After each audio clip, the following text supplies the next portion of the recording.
ક્યારેક ક્યારેક ભક્તો આપણે માણસ મટી હૃદયની જગ્યાએ પથરાઓ ગોઠવી દેતા હોઈએ છીએ. બહુ સાચું કહું, હૃદયને સદૈવ માટે હૃદય રાખજો. કોઈ નિરાધાર દિન દુખ્યાને ભક્તો મદદરૂપ થાય છે. ભક્તો, અહીંયા મંદિર નિર્માણ થઈ રહ્યું છે, અદ્ભુત મંદિર. પણ મને ખબર છે આવતી પેઢીને જાળવી હશે, એ મંદિરમાં લાવીને અંદર સંસ્કારનું સિંચન કરવું હશે ને તો દુઃખને આપણે વાંચવા પડશે. અને એટલા માટે ભક્તો મંદિરની સાથે અદ્ભુત હોસ્પિટલ તૈયાર કરવામાં આવશે. અને ભક્તો 2000 કોલેજના વિદ્યાર્થીઓ વિના મૂલ્યે રહી શકે, જમી શકે, બધી પૂર્ણ એની વ્યવસ્થા ઊભી કરવામાં આવશે. કારણ કે એની અંદર સંસ્કારનું સિંચન કરવું છે. આપણે ગમે તેવું મંદિર સારું કરીએ ભક્તો, પણ એના પેટની આગ ન ઓલવાય. અને ભક્તો ચિતારા બિચારા ચમક્યા વિનાના બુઝાઈ જાય, એને કોઈ ચમકાવા તૈયાર ન હોય ત્યારે ભક્તો એ મંદિરો જોઈ એની આંખોમાં આંસુ ભરાશે. આપણે પોસાય તેવા મંદિરો બનાવીએ પણ એના ભલાનું કાંઈ નહીં વિચારે તો એનું હૃદય કેમ હા પાડશે? યાદ રાખજો, યુવાનો એજ્યુકેટેડ ભક્તો નાસ્તિક નથી. હું બહુ તમને સનાતન સત્ય કહું છું. ઘણા બધા એજ્યુકેટેડના જોગમાં આવ્યા પછી હું તમને કહું છું એ નાસ્તિક નથી. ક્યારેક ભક્તો એવા વર્તનો થાય છે જેને કારણે વ્યક્તિ નાસ્તિક બની જાય. ભક્તો, આપણે ત્યાં જ અત્યારે માસ્ટર ડિગ્રી કરી રહ્યો છે. એક ધાર્મિક સંસ્થામાં ભણતો હતો, 11-12 કર્યું. એને કહેવામાં આવ્યું કે 60,000 ફી છે. સ્થિતિ ખૂબ નબળી, ગમે તેમ આડોળું કરીને 60,000 ભર્યા. પણ 60,000 ભર્યા પછી જ્યારે વર્ષ પૂરું થવાના 3 મહિના બાકી હતા ત્યારે એને કહેવામાં આવ્યું કે મોંઘવારી વધી ગઈ, બીજા 30,000 તારે ભરવા પડશે. પેલા કીધું પણ મેં 60 ગમે તેમ કહીને માંડ ભર્યા છે, હું 30 બધા ક્યાંથી લાવું? તું પોસાય ત્યાંથી લાવ, અમારે એની સાથે કોઈ નિસ્બત નથી, તારે 30 ભરવા પડશે ને ત્યાંથી તને છૂટો કરી દેવામાં આવશે.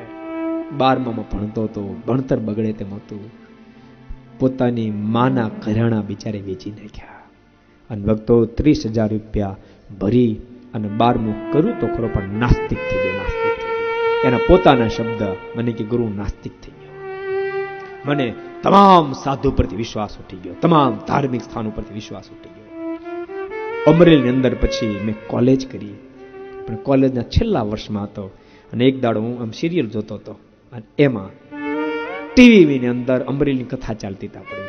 અને એમાં આપે સરદારની અંદર આવી રીતે વિદ્યાર્થીઓને મેં રાખીએ છીએ વિના મૂલ્યે, એ મેં સાંભળ્યું.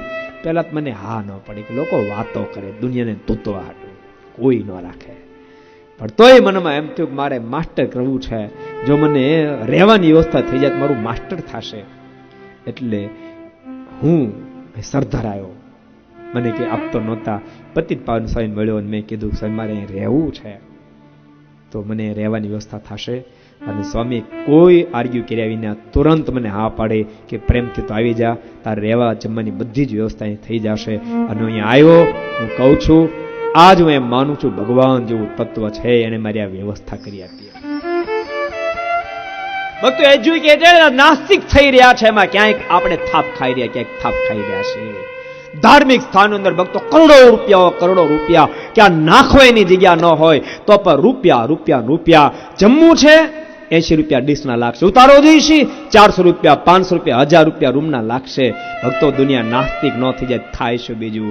કારણ કે ભક્તો તમારા રૂપિયામાંથી સંસ્થા ઊભી કર્યા પછી પણ તારે રહેવું હોય, આ તમે કદાચ અમીરની પાસે લીધા તો માફ, પણ ભક્તો ગમે તે આવે, ગરીબ હોય કે નથી, એના હૃદયને વાંચવામાં આવતું. ભક્તો પેલા રૂપિયા નથી તો તું રોડ ઉપર સૂતો, અમારે કાંઈ લેવા દેવા નથી, તું ટાઢનો ઠરીને મરી જા, અમારે કાંઈ લેવા દેવા નથી. રૂપિયા મુક્ત રૂમ મળે, રૂપિયા મુક્ત ખાવાનું મળે. ભક્તો સમાજ નાસ્તિક ન થાય શું? નાસ્તિક ન થઈ જાય થાય શું?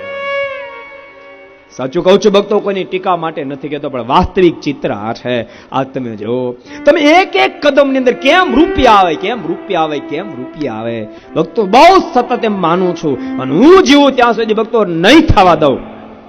ત્યારે પણ ભક્તો મંદિર હોટલ ન બની જાય, મંદિર હોટલ ન બનવા જોઈએ. આજ મંદિરો હોટલો થઈ ગઈ. તમે વિચારો, સમાજ નાસ્તિક ન થાય શું? બીજું નાસ્તિક ન થાય શું? સમાજને કેમ એની પ્રત્યે ભાવના રહેશે, કેમ અહોભાવ રહેશે? ભક્તો મંદિર તો થાકેલા માણસનું થાક ઉતારનારું સ્થાન છે. ગરીબ બિચારો કોઈ રસોઈ આપવા માટે આવે તો આટલું જ બિલ થાય, એટલું મારથી નથી થાય, એમ તો રસોઈ નહીં થાય. ભક્તો, માણસ બિચારો નાસ્તિક ન થાય શું? માટે બહુ સાચું કહું છું ભક્તો, ધાર્મિક સ્થાનો એક નહીં, તમામે સ્વામિનારાયણ સંપ્રદાયની એક સંપ્રદાયનું કહું છું ભક્તો. તમે જો બીજી બાજુ વિધર્મીઓ આપણી બાજુ કેટલું પ્રેશર કરી રહ્યા વિધર્મીઓ. તમે જો ભક્તો, એ તમને ફ્રી સ્કૂલો આપશે, ફ્રી તમને વસ્ત્રો આપશે, ફ્રી અનાજ આપશે, અને ભક્તો હિન્દુ ધર્મને આજ મિટાવી રહ્યા છે. કેરળ વિસ્તાર ભક્તો 75% ઘેરી લીધો. આપણે આ વાતને નહીં સમજીએ તો ભક્તો આ બાજુ પણ ટન મારશે, ગુજરાતને પણ ઘેરી લેશે, અને એકવાર ભક્તો અંદર પ્રવેશ કરી જશે, હિન્દુ ધર્મ ખતમ થઈ જાય, હિન્દુ ધર્મ ખતમ થઈ જશે. ભક્તો એને માટે દાખલો છે ભક્તો.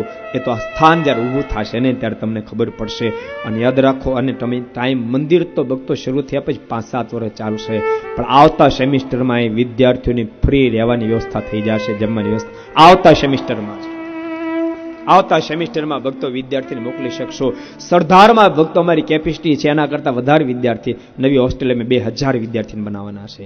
2000 અત્યારે 550 વિદ્યાર્થી, 2000ની હોસ્ટેલ બનાવી છે. અહીંયા 2000 માણસ રહી શકશે.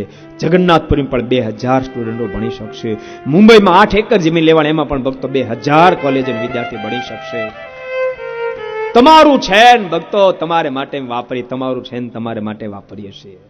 સાચું કહું, અમે ક્યાંય હળાકવા નથી ચાહતા. તમારું છે ને તમારા સંતાનો માટે વાપરીએ છીએ. અને ભક્તો, આપણે આવતી પેઢી જો બચી જશે ને તો આપણે ઘણું બચાવી શકશું. આવતી પેઢી નહીં બચે, અને ફક્ત અમે પ્રવચનમાં કીધે રાખશું વૃદ્ધાશ્રમ ન થવા જોઈએ, વૃદ્ધાશ્રમ ન થાય કરે શું? નાસ્તિક બનેલો માણસ પેશાના મા બાપને કેમ સાચવશે? આપણા સૂત્રને કેમ હા પડશે?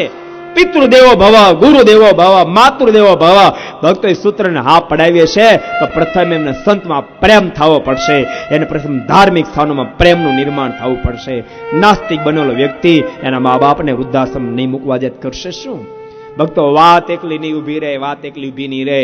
કરોડોના કદાચ મંદિરો ખડકશું ભક્તો અમે, પણ જો અમે લોકોના દર્દ સુધી નહીં પહોંચે ને તો ભવિષ્ય ભયંકર આવશે. વારંવાર કહું છું ભક્તો, અમેરિકા, ઇંગ્લેન્ડ જે ગયા અને પૂજ્યો લાઠિયા સાહેબ તમે ગયા છો, કેટલા ચર્ચો ખાલી પડ્યા, કેટલા ચર્ચો ખાલી, અંદર કોઈ જવા માટે તૈયાર નથી.